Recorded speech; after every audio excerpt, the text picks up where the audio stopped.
Please join your hearts with mine in prayer.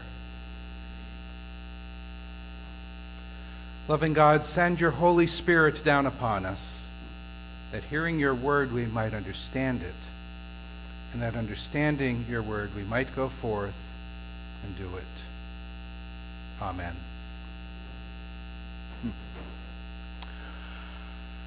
Well, on this beautiful, temperate September morning when we feel relatively comfortable, there are some uncomfortable facts floating around in our environment. The United Nations says that this past July 2019, may have been the single warmest month in recorded history. This summer, so much of the Arctic tundra was on fire in northern Asia that it could be seen from space. On one day this summer, July 31st, the country of Greenland saw 11 billion tons of ice melt into the ocean, just one day. And with glaciers being the largest repository of fresh water in the world, that's a scary fact. Our response to facts like this might be a response of despair. When we hear that climate change today is at an order of magnitude beyond anything the earth has experienced in the past 2,000 years, it boggles our minds, perhaps unsettles us to the point where we don't know where to turn, where we don't know what to do. It becomes hard to know where to start engaging something like this. One response is to memorialize the facts as we know them. You may have heard about the glacier in Iceland that died in 2014. Its name is Öskjöl, but you can call it Oak, because they do. It has a nickname. It's one of 400 ancient glaciers found in the mountains of Iceland, or at least it was before it lost its status as a glacier. Science researchers in Iceland and in the United States didn't know how they could put the ice back in the glacier, but they did decide to create a memorial for it. They actually created a bronze tablet. It reads, "A letter to the future. Oak is the first Icelandic glacier to lose its status as a glacier. In the next 200 years, all our glaciers are expected to follow exactly the same path. This monument is to acknowledge that we know what is happening and what needs to be done. Only you will know if we did it. August 2014, 415 parts per million carbon dioxide." That sounds heavy. And it is. Words that carry the hope we will do something can also weigh us down with the immensity of what we need to do. In response, we may just shrug our shoulders and say, well, it's too big for us to change. Our experience in the world tells us that this is larger than anything we can hope to tackle. In fact, we may believe that it is wise to promise only what we can deliver. If we can't deliver on promises to do things that will actually change the course of climate warming, global warming, we may believe it's wise not to even try to promise. Committing to what we know we can do is a very sensible human strategy, and it makes us trustworthy in the eyes of our fellow human beings. We don't want to disappoint family and friends. We don't want to let down people we work with, people we worship with. And so we hold back from committing to things that seem too big for us to accomplish. Now, this time last year, I bet none of you had heard the name Greta Thunberg. Who's Greta Thunberg? Well, Greta Thunberg is a teenager, 16 years old, lives in Stockholm, Sweden. This time last year, Greta decided not to attend school until the general elections in Sweden, which were just about a year ago today. Instead, she spent that time from the third week of August till September 9th, sitting outside the Swedish parliament holding a sign, "School Strike for the Climate." A photo she posted on Instagram of herself and her sign caught the attention of youth the world over. She handed out leaflets to legislators while they were passing in and out of the parliament doing their everyday work. I wasn't going to tell you what the leaflets said, but I think she was willing to do that. In Swedish, she let the legislators know that you are pooping all over our environment. That's not exactly how she stated it. It caught people's attention. Her action has spawned a movement called Fridays for Future. The United Nations Secretary General has acknowledged her actions.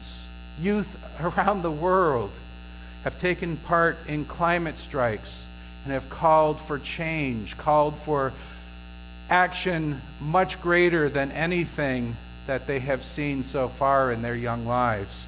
And this past month, Greta sailed in a 60-foot yacht that was powered by wind and solar power to address the United Nations. Greta has taken the promise of a ruined environment seriously, and that has had repercussions. There's been the customary dismissal of a young voice who doesn't know any better. And there have also been attacks on her personally. It happens that Greta can be found on the autism spectrum with the condition known as Asperger's, which she considers to be her superpower because it allows her to focus on something really important and not worry about what people are saying and thinking about her. But people have used that to say she doesn't really understand, she doesn't have the capacity, and she doesn't know how the world works. Why doesn't she pay attention to people who might not agree that climate change is such a big problem? But really, the remarkable thing is that climate change is a big problem, and the remarkable thing is that no one can attack that message that she carries. This evidence of accelerating climate change is all too real. And while researchers who are despairing that anybody's ever going to listen place monuments to dead glaciers in Iceland, a 16-year-old has been reaching beyond her experience and beyond her years as she galvanizes her generation to promote active change. When change is necessary, it takes a leap to overcome our cautious approaches. The sages who tell the story of Sarah's pregnancy know just how high a leap it takes to get past that tent flap and have God's promises come to Sarah's ear. They know that Abraham called to the wilderness by God, Abraham who changed his name at God's behest. They know that Abraham is considered the patriarch of this family. But he's also the gatekeeper. He's also the one who receives messages. You see in this story how these three men come up, and Abraham is all over himself to offer hospitality, the kind of hospitality that they accept politely, even though it's clear that their visit is not for him. They know, these three men, that the relationship between Abraham and Sarah has been troubling at times. They know that Abraham has sometimes passed Sarah off as his sister rather than his spouse, has offered her favors to rulers he's come across in the desert, has moved her to give up the things she values, the things she cherishes, the very family that had sheltered Abram and offered him hospitality in order to go on this quest in the desert. They know that a single messenger will not get beyond Abraham's keeping all by himself. So there are three of them who end up speaking in God's voice. And even when God's promise reaches Sarah's ears, she laughs at its absurdity. Now, one thing that I think preachers have often fumbled on when they treat this text is that they've treated Sarah's condition as a condition of infertility. That may not be so. Considering everything that Sarah and Abraham went through in their relationship, it's quite possible that it was simply a matter of circumstances, Abraham's neglect. There's 1,000 reasons why Sarah may not have had children. But we do know that the fragile relationship that Sarah and Abraham maintain has settled into an accommodating old age. There's a few cattle in the pen, there's a servant girl or two, and they have somehow settled into some kind of perhaps comfortable existence. The promise of marital relations, the promise of a young family, well, that's a wild reach. That's crazy. That's absurd. And of course Sarah laughs. She's uncomfortable. She's boggled. How could that be? The sages go on to tell us that the nervous laughter of hearing the promise gives way to the joyous laughter of the promise improbably realized. Even as we see Abraham carrying out the law concerning circumcision, doing his hospitality thing, his religion thing, as Abraham goes through the rituals, Sarah is improbably laughing for joy. We hear her wonder that she's been called to carry the impossible. And we hear Sarah's laughter as a reminder that Sarah did not do it alone. Like Sarah, each one of us may be called to champion the impossible. But like Sarah, we are not alone. We are loved by God throughout our lives.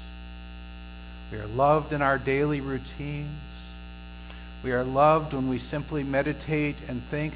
We are loved when we are climbing mountains. We are loved when we are flat on our backs, dependent on others to nurse us in illness and infirmity and injury. We are loved in all the ways we care for each other. We are loved by God throughout our lives. Each of us faces small impossibilities each and every day. We may find it hard to move through pain. We may find it hard to move through loss and change. We may find it hard simply to rouse ourselves from bed when there hasn't been enough time to sleep. We may find ourselves weighed down by the knowledge of the world outside our doors. What's going on? The tasks that we face with a community that doesn't seem to always want to cooperate, a community that doesn't always seem to care, a community that doesn't seem to notice. We may see a task looming and wonder how we could ever carry it out. We wonder how we're the ones who were chosen for it. We wonder why we're drawn to it. We wonder how we're going to make it in those times. We face small impossibilities each and every day, and whether small or immense, we are carried in facing those impossibilities by God's promises. God calls you, God calls me to do things great and small. Not all of them things that we think we're suited to do. Not all of them things that we think are even possible for us with our circumstances, with what we know, with what we wish we didn't know. God promises to be present with us among all those doubts and uncertainties. God promises to be present with us as we carry them out. And God's love brings laughter when we look back and see what happened. When we look back and see what we did, what God did. Looking at you, search committee. You can laugh because what's about to take place is a task that God set you to do and is going to bring great fruit in this congregation. So when you hear of a 16-year-old girl with autism crossing the Atlantic in a wind and solar-powered boat, don't laugh. Not with nervousness, not with anxiety, not with scorn. When you see someone emerge who resolves to take on the entrenched powers of oppression and casual cruelty in our world, don't laugh with your superior knowledge of how they're going to fail. And when you find yourself faced with a task that you never imagined would be something you'd face, well, don't laugh. Everything is possible with God. Everything is possible with the God who keeps God's promises to us and to this world. Amen. Let us be in silent meditation.